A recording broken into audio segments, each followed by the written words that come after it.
Hello everyone and welcome to the Ralph Flutie Forge. We also work with live edge and mixed materials. This is a piece of sycamore I'm working on, and as you can see, you see me putting a finish on the bottom. The video where I was doing all the sanding and planing and getting this piece perfectly level is gone to the abyss. But for better purposes, it's good that you see me doing all the labor to this table, and I want you to see what it looks like and how it goes. Sycamore is a very old white wood, and here I'm doing some last minute sanding and some prep work and cleanup. I'm just going to show you how the antique oil really brings out the colors in the wood and the processes that I've went through to make this table. This is a one-of-a-kind piece. Not a lot of people work with sycamore as far as live edge. There's a lot of other woods that I use and metal techniques that I use that people just don't do. I am 100% guaranteed that nobody has built a piece like this.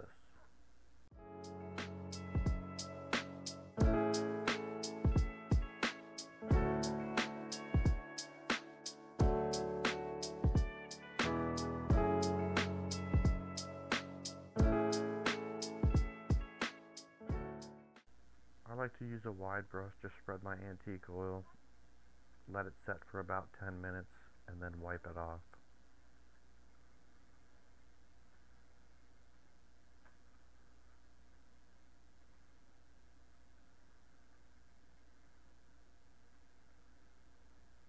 I always take the input of my lovely wife. She's the curator of the household. And if she doesn't think it looks good, then it doesn't look good. This is my second success of 4 tables. My very first table that I built was a huge success in terms of how it came out apparently and how it sold. My second and third table, second table, I donated it. Third table, I want to donate it. It's a beautiful table. I'll share pictures later on about that table. But now we're getting into the leg working. I'm building the legs for this sycamore table, and these are going to be a very simple, elegant design, but still something that no one has ever seen.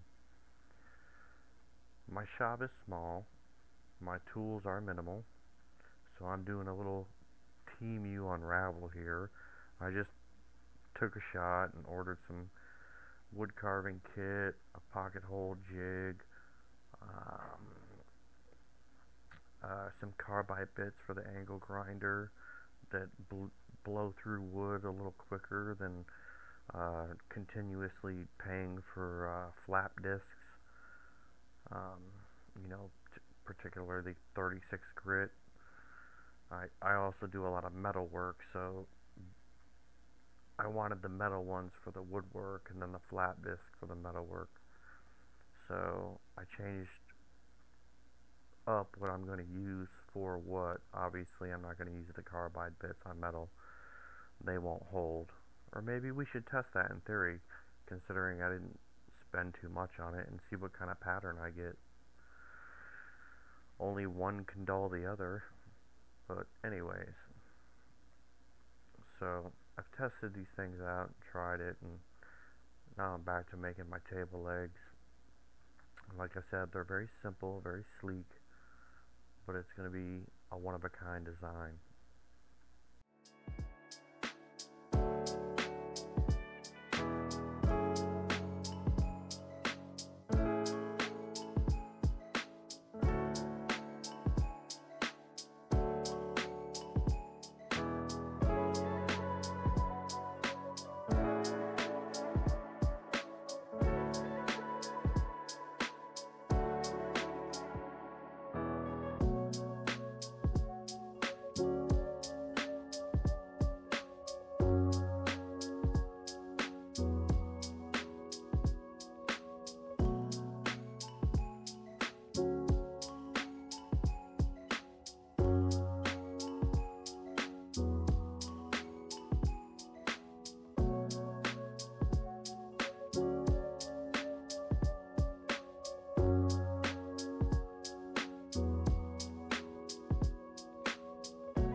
now I'm making basically the bases that are going to screw into the table.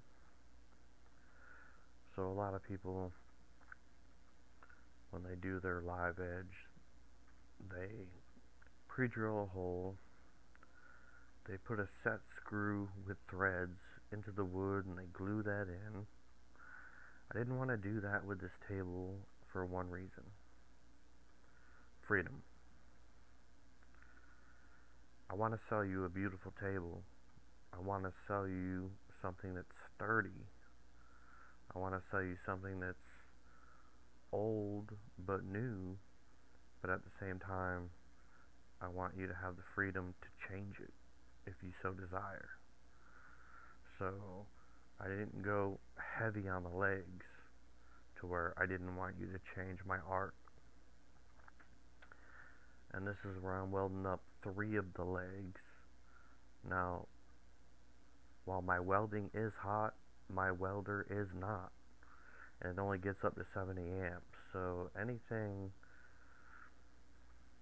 super high carbon steel, it's just not going to weld. There's a long backstory to where my good welders went, but that doesn't matter. What I have gets the job done, and as you can see, I can weld. So, and I jumped on the center of the table, and I'm 190 pounds, and nothing busted. So, I'm definitely not worried about my mechanical builds.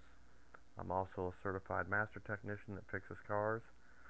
So, mechanically, I'm not worried about how I get things done, only how they come out.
So I have 3 of my legs welded up, and now I'm going to go into my artwork on these legs after some polishing and sanding.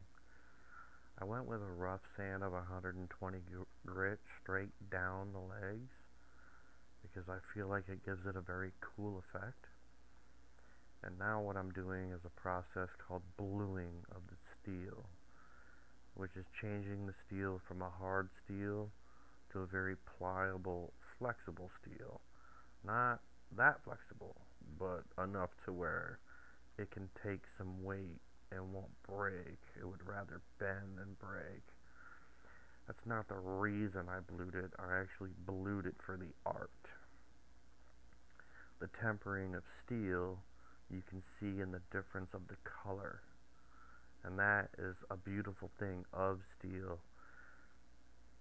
When I'm making knives or swords or axes, we may blue back something. We call this blue backing to soften the spine of the knife or the axe or the sword, so that on impact it doesn't break the sword. It would rather flex or bend rather than break. So that is the main purpose of blue backing something, and that's basically what I'm doing to these legs, but I'm turning that blue backing into artwork. And the third leg, I had a cool idea on, and that's why you only see, I'm sorry, the fourth leg, you only see three straight legs for a reason. The fourth leg is another part of the art. Back to the freedom portion of it and how I mount the legs. I don't want my customers to feel locked into the legs. I don't want them to feel locked into my art. Everything is straight, perfect. So if they want to put some different legs on it, they can. If they want to change it, they can. But what you're getting is a piece of me, a piece of my art, and my work. And definitely one of a kind. This has never been done on any other table anywhere. I have some other ideas in mind in the future for steel works and tables and stuff like that. And I've kind of gone crazy on another table, but I didn't shoot any video on it, and I posted it and it wouldn't sell. And I think it's because I put so much of me into it that it truly is just my table. You know, this one I think is more the people's table, and they might look at it and say, yeah, that'll look fantastic in my home.